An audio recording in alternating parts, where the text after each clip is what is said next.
Technology is born out of human necessity. We once tied knots to remember and calculate.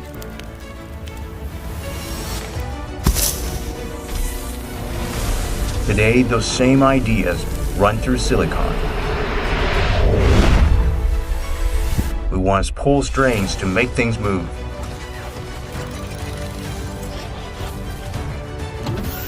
Now machines can sense the world and act on their own. We once shaped things by hand. Now we build them with smart systems. We once navigated by reading the wind. Now we travel beyond the sky. Fire once powered our nights. Now energy flows without a flame.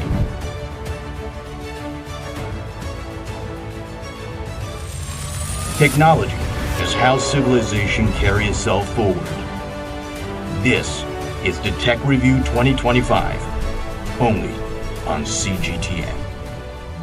Welcome to this special session of the Tech Review 2025, coming to you from CGTN in Beijing. I'm Yang Zhao, and join me here are my colleagues Chen Zhen and Yu Xuan. Hi everyone, this is Chen Zhen from CGTN Digital. Hi everyone, this is Yu Shun from CGTN Radio. And in this special program, we'll be joined by journalists from across our newsroom, interviews, business, radio, and beyond. We come from different beats, but we're here for only one thing, the technologies that define 2025 and what that really means for all of us. We'll be starting with artificial intelligence because it's been impossible to ignore this year. And before we go any further, let's take a moment to look back at the key moments of 2025. And this year, AI-generated images have become so convincing they can completely fool the human eye. Well, I'm speaking right now. My tech team can show you how I can be turned into almost anything. Different outfits, different faces, and different hairstyles, even entirely different identities, all created in seconds. And it doesn't stop here. You can now create a digital version of yourself to work for you around the clock. Let's take a look. 2025 began with a sudden surge in the open source AI race. A Chinese startup called DeepSeek releases R1 model, powerful, fast, and far cheaper than many closed systems. It shook the market, and in January, even Nvidia stock took a sharp hit. As the year went on, the focus shifted.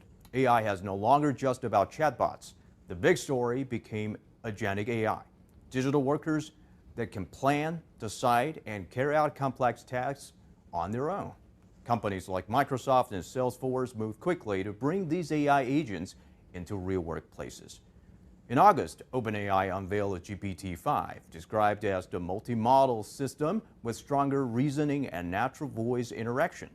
Around the same time, Elon Musk's xAI introduced animated Grok companions on X, giving AI a more human face.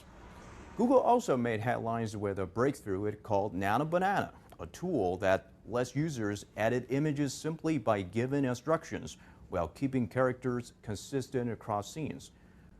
But there was a darker side.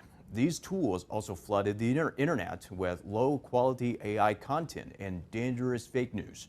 After a fictional terror attack at Bondi Beach, social media was overwhelmed by AI-generated images, altered videos, and fake eyewitness audio, spreading confusion at alarming speed. Well, I have to admit that my avatar just did a great job on broadcasting the major events of the artificial intelligence across the years. I have to say, this 2025 is the year of the AI. So what AI news topped your mind across this entire year? Actually, that's quite good, and that kind of reminded me of the news that I just read about China is releasing a kind of national standard on AI customer service, because we need to talk to these customer service, and then one of the requirements that really comes to me is that these AI customer service needs to be no less than 80% of real and successful emotional respond and interaction. And that is how these kind of AI customer service is evolving to the level of being able to just respond, to being able to empathize. So they can have a better understanding on consumers' needs. Yeah, but that's a regulation towards the customer services industry, Yes. not for the anchor and No. Okay. But So I have something. What about you? Right. Yeah, I have something quite alarming. Let's check out this video Right. here.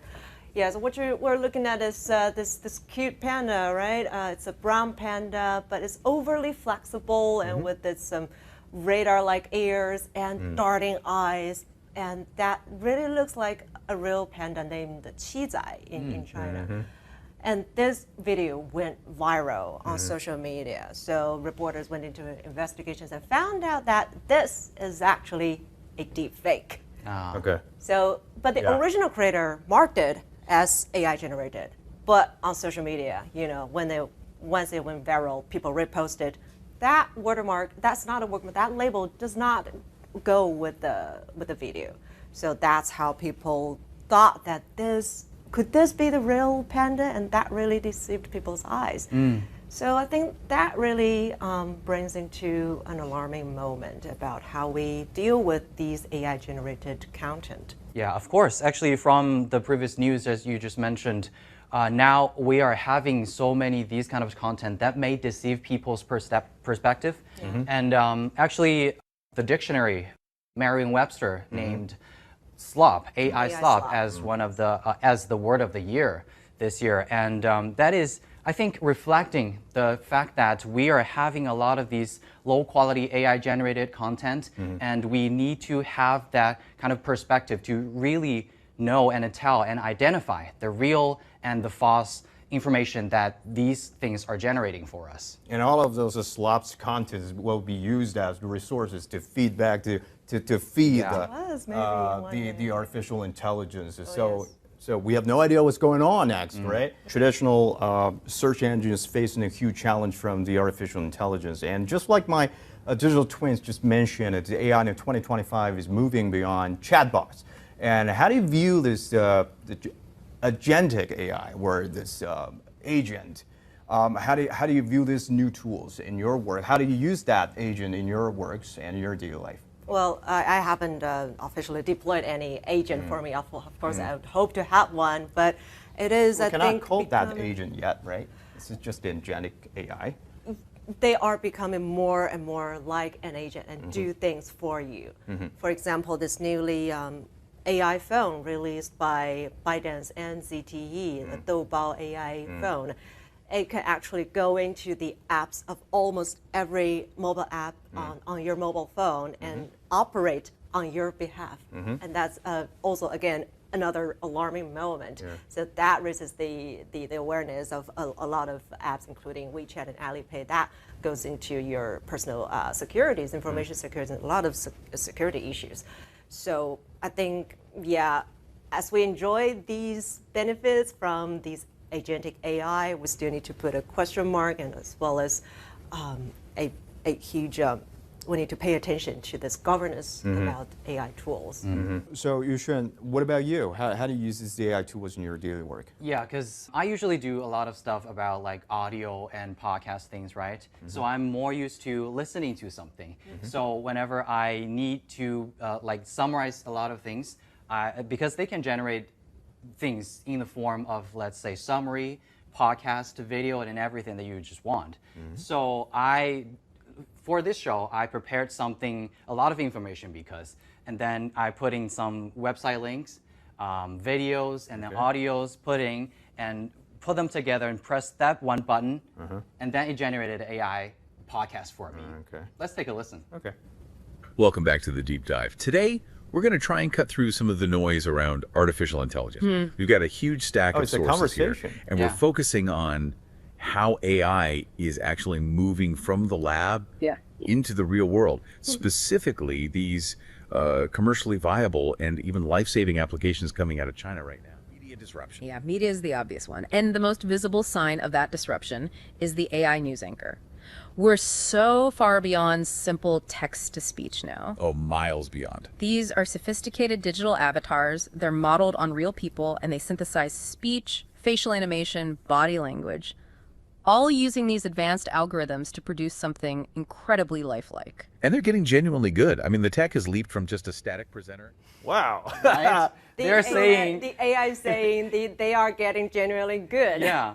that's the part that I like. They can just be so realistic. You can hear that it's a really casual conversation between two persons. The different tones that you can get. So, I was thinking about, because we were discussing this earlier, will you be afraid of replaced by these kind of things? Because when I was thinking these kind of things, they're exactly doing what I do, right? Yes. But maybe one point that I can think of is that I am not that perfect, and that makes me a human. That makes me kind of, relay to somebody or our listeners that we can actually have a heart-to-heart conversation, that kind of thing. That's right. So now being imperfect is becoming our advantage. Yeah, kind of. Right. What about you, Chin? Were you fearing about being replaced? Yes, that was a mind-blowing moment for me just now, listening to these almost perfect podcasts, and they are mimicking our pauses, the way we think. They're getting really, they are getting genuinely good. I have to say. Will they make some mistake? Yeah, they intentionally make mistakes to make you sound feel like they're real persons. And even now, a lot of Chinese companies, they're developing different languages, even dialects. Right. You can totally hear a Beijing accent person just speaking so naturally, or Shanghainese way that they can speak. Oh, so yeah, we're getting a lot of these things can basically deceive you. All right. So before we spread the fear of the AI transition to a silicon-based paradigm, we shall also see the good side. It is helping us, especially in life sciences. So be it a new drug development, a protein prediction, or finding new materials, AI has greatly advanced the process. And one important application is this trending topic called brain-computer interface, or BCI. Earlier this month, our European reporter Rhea El-Salahi visited a research lab for non-invasive BCI and a patient who got recovered under the help of BCI in China. And she had some tremendous experience. Let's hear her takeaways first. Actually, the thing that stood out to me as perhaps the most interesting was the use of this in controlling a wheelchair. So this is using brain activity, the messages, commands that your brain sends out, using a wearable sensor, a sort of headband, which then connects with AI and turns those signals into something that can control a wheelchair. So I tried this out myself. I sat in the wheelchair and had this sensor attached, and by thinking about moving forwards, left and right, I was actually able to control the wheelchair's movements. As part of this series, we also explored some of the invasive forms of BCI, brain-computer interfaces, in particular a form called closed-loop spinal interface system. And this is a type of BCI where an electrode is implanted near the spine and can enable people with paralysis to send signals from their brain, which were previously disrupted, to the legs, to the limbs, and enable them to move. We were given this incredible access to a hospital where we were able to witness one of these operations taking place, a surgery as it happened, meet with a patient who had had an accident which meant he was paralyzed from the waist down, and watch him actually able to move limbs again as this device was implanted into his spine. It's incredible. You think about that real-world application of this technology and you are moving beyond our wildest dreams. Well, I've been covering this brain-computer interfaces technologies before, but what is the relationship between the BCI and artificial intelligence? Yeah, so brain-computer interface at its core is about translating, or first it's getting your brain signals and then translating them into actions. Building is pretty much like building a bridge between your brain and the machines that you want to control, right? So during this process, it's actually very difficult to first locate your signals and then translate your signals, and then these procedures varies person to person. So when I did the report before and visited the hospital that conducted the first semi-invasive BCI operation in Beijing, the doctors told me that it actually took them months to just train the algorithm to precisely locate the active signals in your brain that controls the part of limb motions. And building these connections all requires AI. So, and echoing back with Rhea's observation, her experience, I think an important part about BCI is truly to help with recovering patients' motions. Because we always say to live is to move, right? We have to move around to keep your circulation. And with these BCI devices, that really helps a lot with the patient's health and fast forward their recovery. So yeah, that is, I think, an important application of AI into our current society. Yeah, that sounds like the integration of embodied intelligence, because these kind of AI models are kind of grasping that signal and translate it and have a physical interaction with the physical world. So that is how we understand embodied intelligence, and that is how AI is connected with BCI maybe. And I've also seen some news about Chinese companies or Chinese hospitals are doing these kind of surgeries. I think back in earlier this year in Shanghai, in Huashan Hospital, a female patient just had a thought about Happy New Year, and the computer just successfully decoded her mind, and then gave out the command to a robotic arm to give a heart hand gesture. Yes. That's right. It's a great example of the science for good and AI for good. So we've been talking about a lot about this, and we're also happy to see there's a lot of application, not just on this social media or video game, but it's been more and more applicated. Some more and more applications on the medical industries, on how to on the health sectors, and to help the doctors to better diagnosis and better treatment. Yes. So AI innovation accelerating at an unprecedented rate, but so is the urgent need for the cohesive global approach to managing its impact. We've seen incredible advancement like the powerful DeepSeek R1 model and the OpenAI's GPT-5. Now I believe it's the 5.3 ecosystem, which promise to revolutionize our work and lives.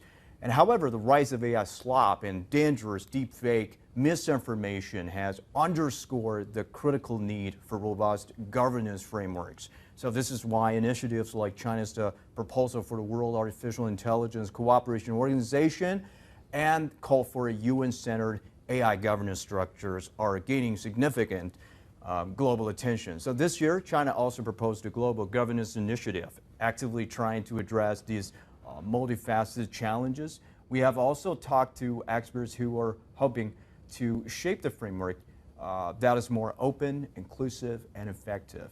So this conversation about shaping our AI future doesn't stop here. It's clear that intelligence is no longer just a digital concept. It's increasingly taking physical form, just like the Yuxuan just mentioned. We've been talking about the agents and intelligence, but what happens when you give that intelligence a body that can interact with the physical world just like we do? And that brings us to the next story. Our colleagues Wang Tianyu and Zheng Junfeng will provide an in-depth review of the rapid development of humanoid robots here in China.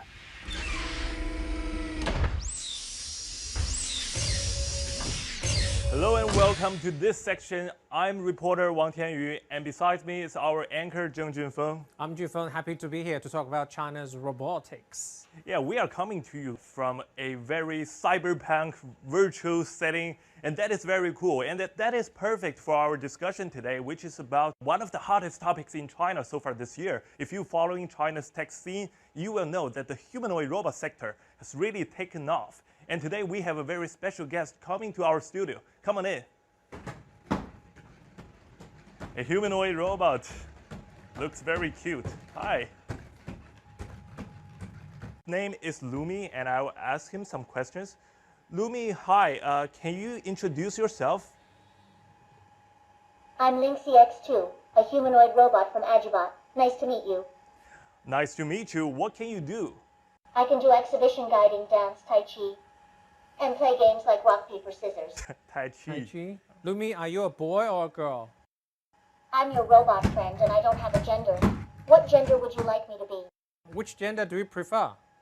Since I don't have a gender, I don't have a preference for any either, but I'd love to know what kind of gender impression you think suits me better. Does a cute and lively vibe make you imagine me as a certain type? Lumi, can you dance? I know that you are a perfect dancer, and we're gonna follow you. 偶可就可能，梦可闻就发生，渴望就飞奔，点燃跃动灵魂。And was wrong，可我就可能， Can be a pop star. 可我就完整，渴望摘下星辰，跟随梦想肆意翻滚。Okay, thank you. Okay, Lumi, can you turn your body? We are actually on your back. Thank you. Lumi, how old do you think I am? You look like you're in your late 20s or early 30s. Is that accurate? No. But thanks for the compliment. It actually has a sensor on the top of his head. If you touch it, and, 侦测到友好琥珀信号，电量加 yeah, it will give you some reactions. Yes. And also it's flexible hand. It's a very important part. Can you raise the hand for us, Lumi? So, can we ask Lumi to turn the back to us? Yeah? Then we can see it has a quite a big lithium battery in the back. It can be taken out to be charged. These batteries are also essential. The more power the battery can save, then the more mobility and moving capability the robot can have. Yeah. In the marathon, the robot has to be changed battery quite a few times. Oh, that's what you went to in the middle of the year, right? Yes. History will remember this day, the world's first half marathon for both human beings and also humanoid. Tiangong.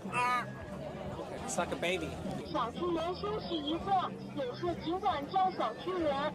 It says, I'm going to take a rest. If you have any business, please wake me up. So cute. Then he starts running like an excited toddler all over the place. He's loving the crowd, waving to everyone. But hey, what's surprising about the little one stumbling? He's still learning. Take it easy.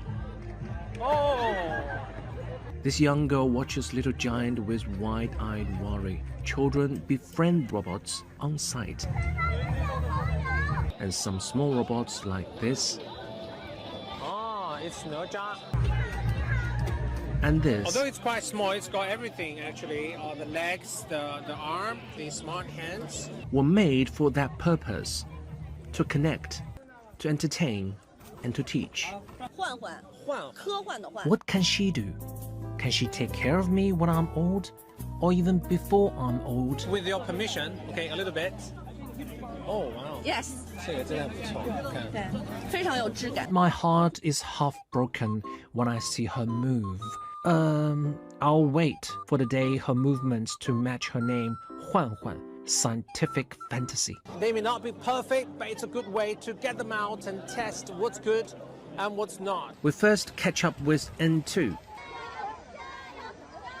This one is not top, but it's running very stable. Then, as we approach Tiangong, the front runner, the massive spectator crowds slowed us down. Hundreds of thousands of people come out just to see these robots run.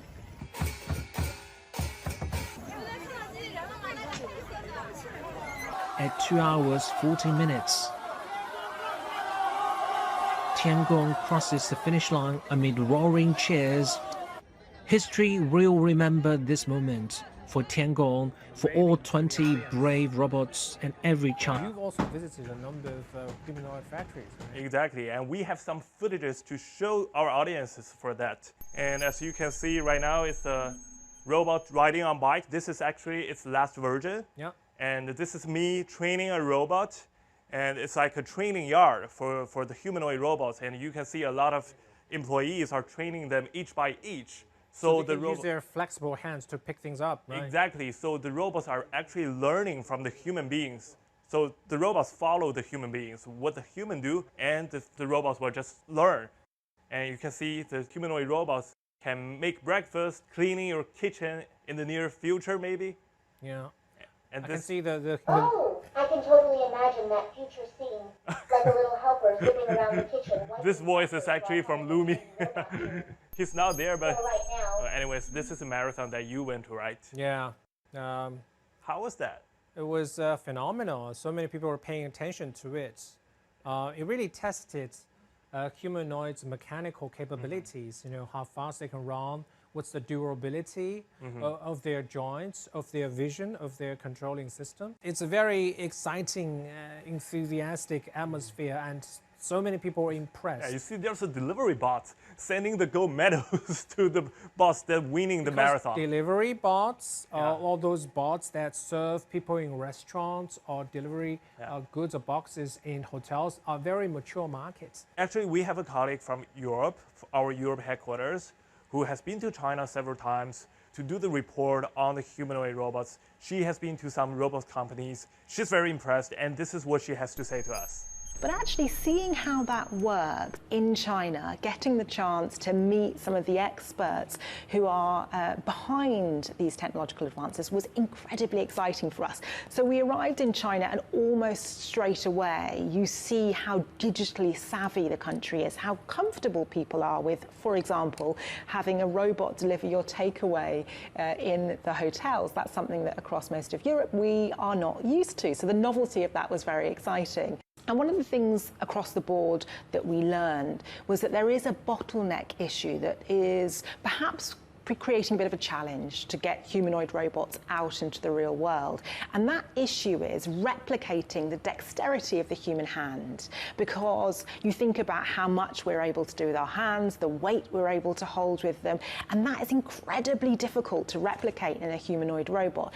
But in China, there is some fascinating work underway in this field, and we met with some of the people who are designing dexterous robotic hands to be attached to humanoids, which enables them to go beyond factory workers with kind of picker-style hands that enables them to do very specific tasks.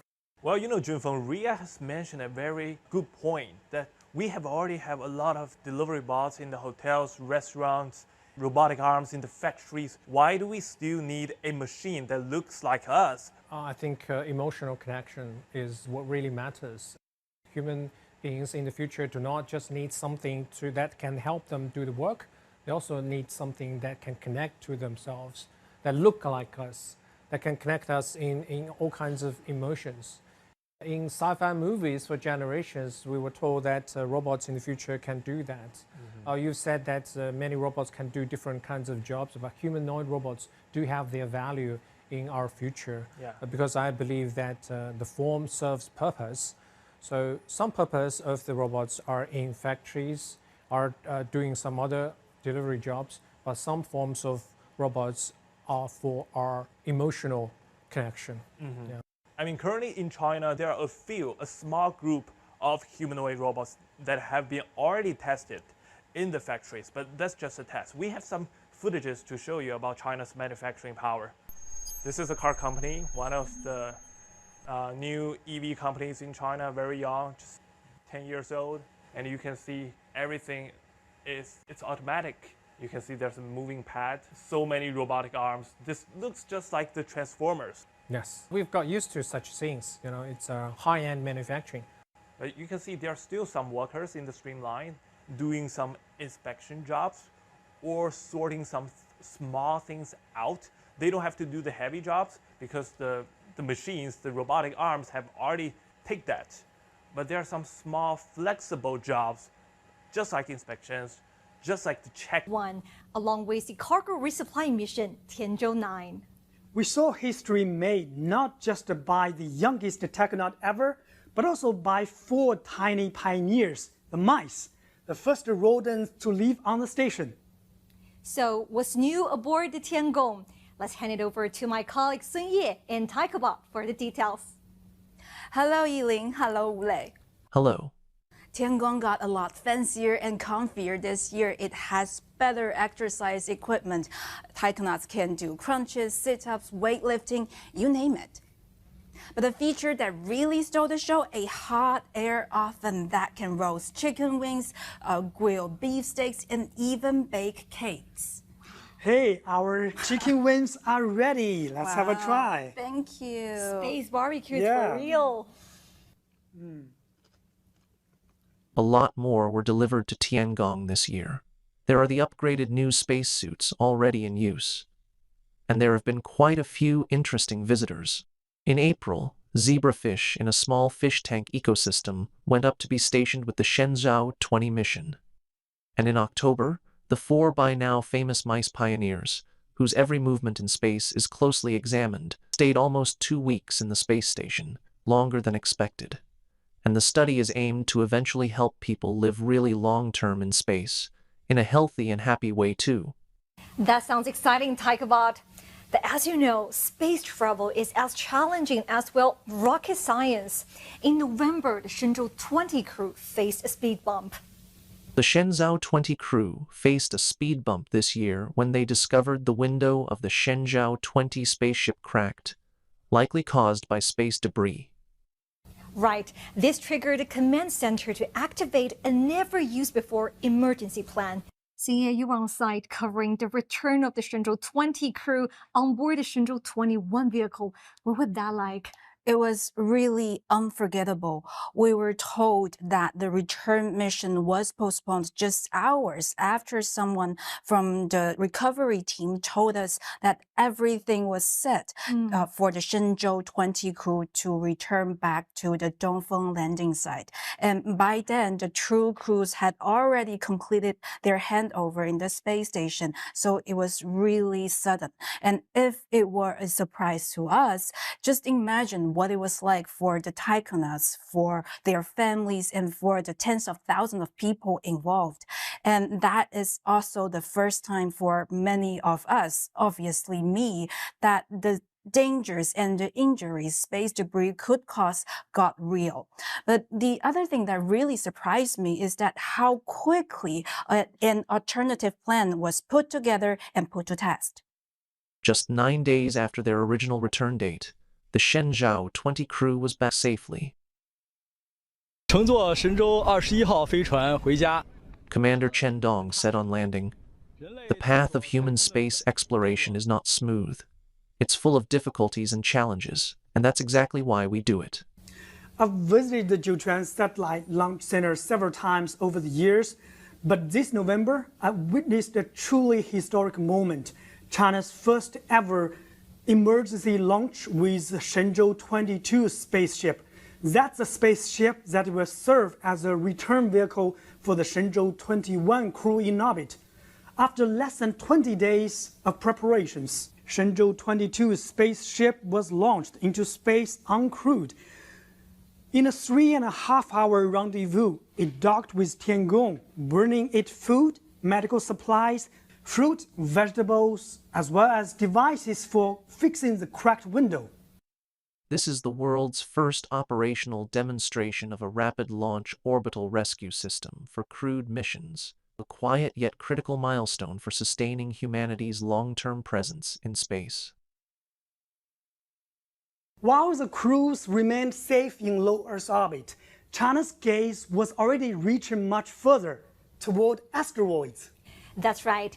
In 2025, China also launched Tianwen-2, its second interplanetary mission, and the country's first mission to return samples from an asteroid. Tianwen-2 is a complex and challenging mission, and also a very long one. We are looking at around 10 years. Taikobot broke it down for you before the mission even started in May. Folks, this is what you need to know about China's Tianwen-2 mission. This is China's first asteroid flyby and sample return mission. The probe will fly alongside this asteroid, 2016 HO3, conducting detailed observations of its topography, material composition, and other characteristics, from a distance of several hundred meters at an opportune time. It will approach the asteroid to collect surface samples and return them to Earth. Scientists can use these clues to study asteroid formation, evolution, and the patterns of the solar system's evolution. Meanwhile, the Tianwen-2 will continue onward. It will travel to a main belt comet, where it will conduct remote sensing analysis studies.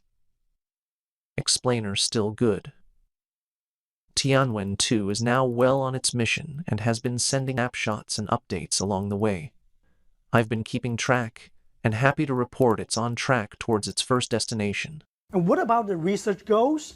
Part of the mission is to help us understand the early solar system formation, organic material distribution, and planetary defense. Yes, Tianwen-2 also carries international payloads from France, Italy, and Sweden, showing China's growing role in collaborative deep space science. So much to look forward to.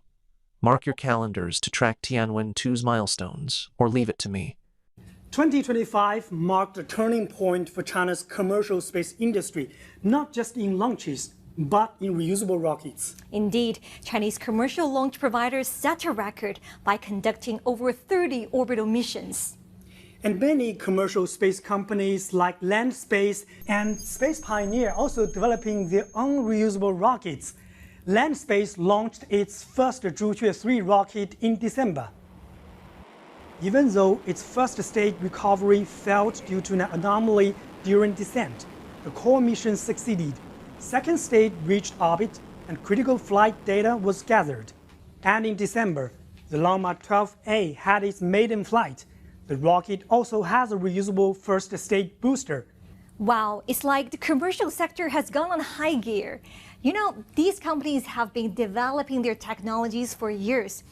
In 2025, many of these long-term investments finally paid off, with bigger missions, bolder tests, and growing confidence across the industry. Forecast: high probability of successful commercial booster landings in 2026. And don't forget, this year China National Space Administration established its Office for Commercial Space Development, a dedicated body to foster innovation and integrate the private companies into China's long-term space strategy. As we reflect on a remarkable year in space, one truth really stands out. China's momentum is not slowing down, it's accelerating. At the heart of China's 2026 agenda is Chang'e 7, a sophisticated lunar mission targeting the moon's south pole, a region thought to contain water ice in permanently shadowed craters.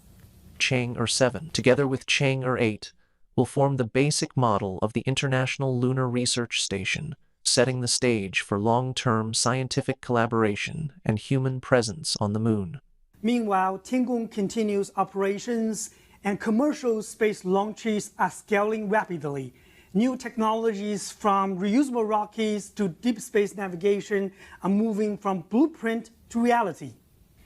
What makes China's space program remarkable isn't just its achievements, it's its consistency, vision, and unwavering commitment to the long arc of exploration. We will keep documenting and telling its stories wherever we are. China's space journey, always worth following.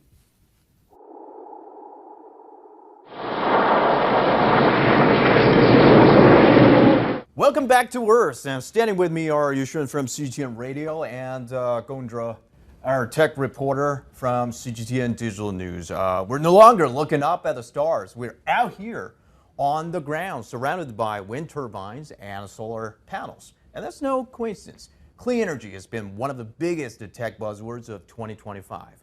From the power that drives these turbines to the way we move every day, which brings us to new energy vehicles and how they're reshaping transportation.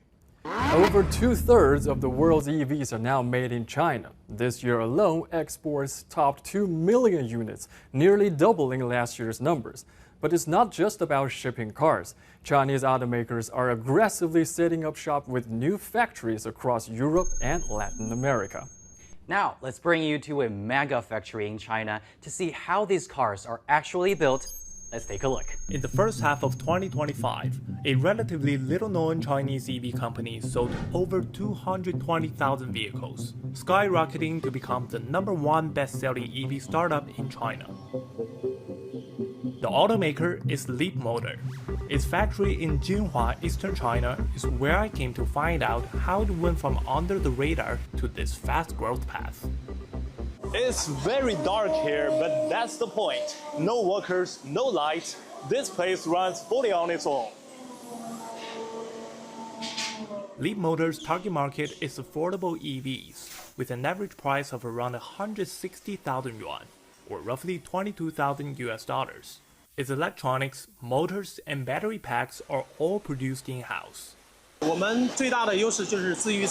Our biggest advantage is self-design and development. All core battery components are manufactured internally. But it's not just about manufacturing, it's about controlling its range of technologies. With that foundation, Leapmotor delivered over 50,000 vehicles in July alone, more than doubling its sales from a year ago. The ripple effect of this industry is helping the whole world go green, and the tech keeps moving. China just passed its road tests for level 3 autonomous driving. So Gong, what exactly is level 3? Well, compared to level 3 in many other countries where the car can drive itself, in China, the rule is a bit different. L3 is only a bit of relaxation on the rules. Compared to the current level 2, which requires you have hands on the wheel, eyes on the road, with L3, that is no longer a mandate. You can set yourself free a little bit from like the busy work of driving. And also, if unfortunately you have an accident, part of the responsibility may go to the car manufacturer or the one that makes the AI drive the car, instead of you taking all the responsibility. Have you ever experienced the autonomous driving? I actually did, and we are seeing that a lot of these, in some designated areas, some autonomous driving cars going everywhere by themselves, and now we're seeing the new approved for the L3 autonomous driving, and we will have more scenarios in our daily lives, and maybe these kind of new like autopilot thing will make our lives just so much easier and maybe even more convenient. Right, and talking about the booming of the China's EV industry, what is your take on when did this industry take off in China? Well, it seems like just out of nowhere. Right, it seems out of nowhere, but actually it is the result of over a decade of hard endeavor. Back in like 15 years ago, when everybody is still debating about whether EV is a viable solution, many Chinese cities already implemented policies that mandate electrifying the taxis and buses. So that's why there's this huge market for the industry chain to grow up. If we were like talking about how China made this industry so successful, I think we can just spend a whole day to talk about this because there's so many reasons behind it. And of course, policy is part of it, and the market dynamic and the infrastructure building is also the scale of the market. Absolutely. Right. So, and one thing that I would like to mention is that the infrastructure building of the whole country, because like the charging poles, the charging stations, or even the battery swapping stations that they built for these cars. So these are the things that are attracting these manufacturers to build more cars and attracting a lot of consumers to buy more EVs. And these things are the infrastructure that can make the car owners just feel the convenience that they can bring to them. Exactly, as the supply chain is the crucial parts to for this industry to level up. And but all of this perspective are from within China. Let's hear some voices outside of China. So our Europe-based correspondent Jen Cope-Stake also share her insight on the global impact of China's EV supply chain. Now let's check this out. The key is what's known as vertical integration, control of the whole production process. So we're going to see where the batteries are made now. Of course, this is the heart of any electric car, and for Chinese car companies like Leapmotor, the heart, too, of their competitive advantage is having these battery plants on site.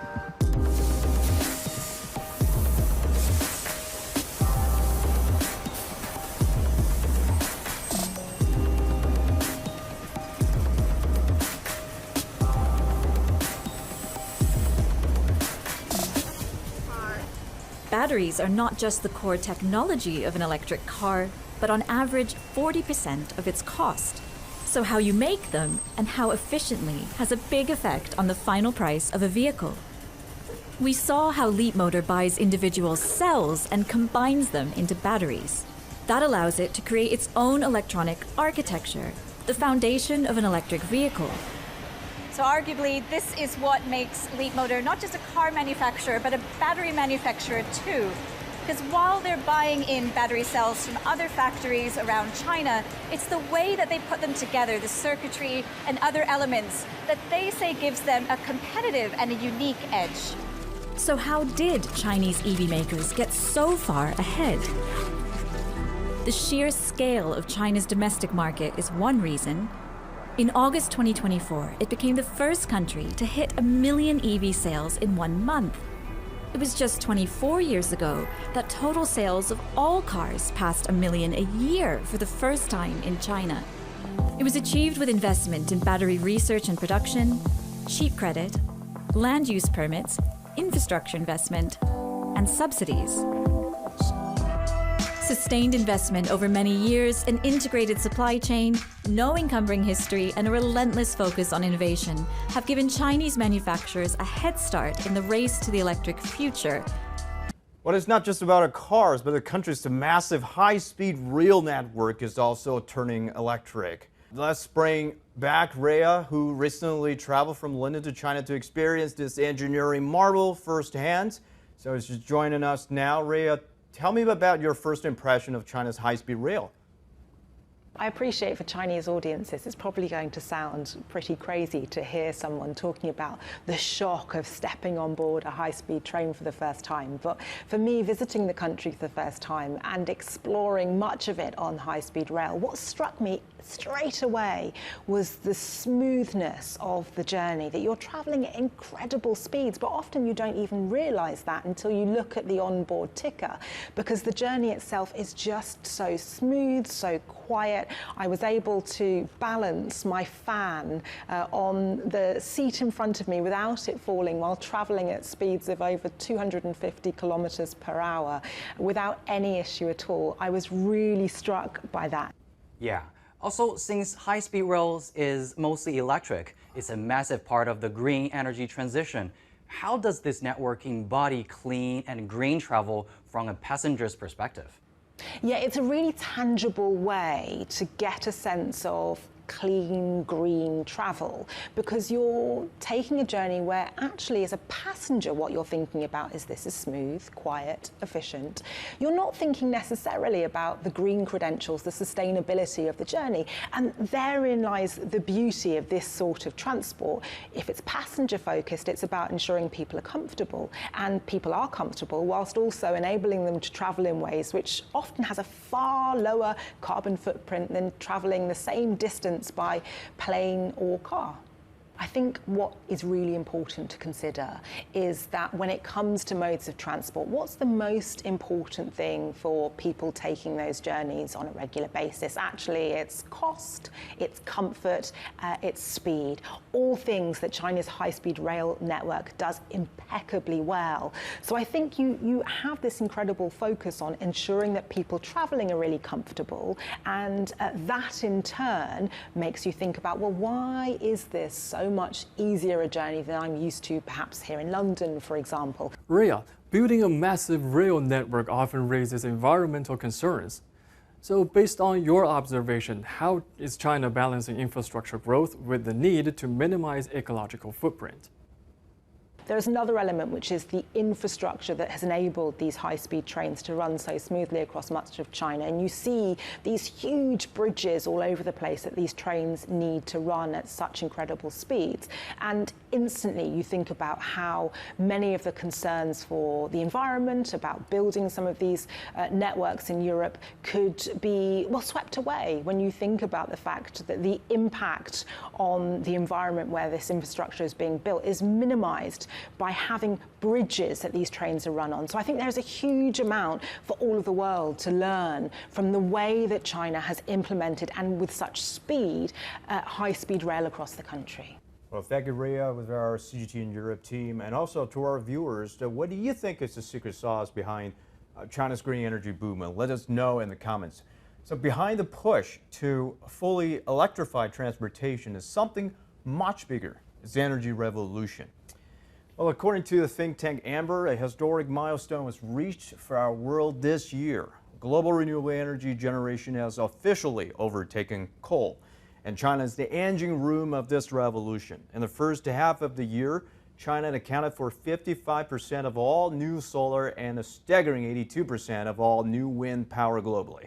And for the first time, wind and solar combined have overtaken coal as China's primary energy source. Speaking of the wind and solar power, I noticed that China is also releasing a massive plan in the area of Gobi Desert, the desert and arid region, because these areas, they are characterized by, like, they're not that populated, but they are actually rich in a lot of these natural resources, as in the sun and the solar power and wind power. Exactly. So people are building and installing a lot of these photovoltaic panels and also wind turbines for the reason, of course, stabilizing the electricity supply and also for some ecological reason.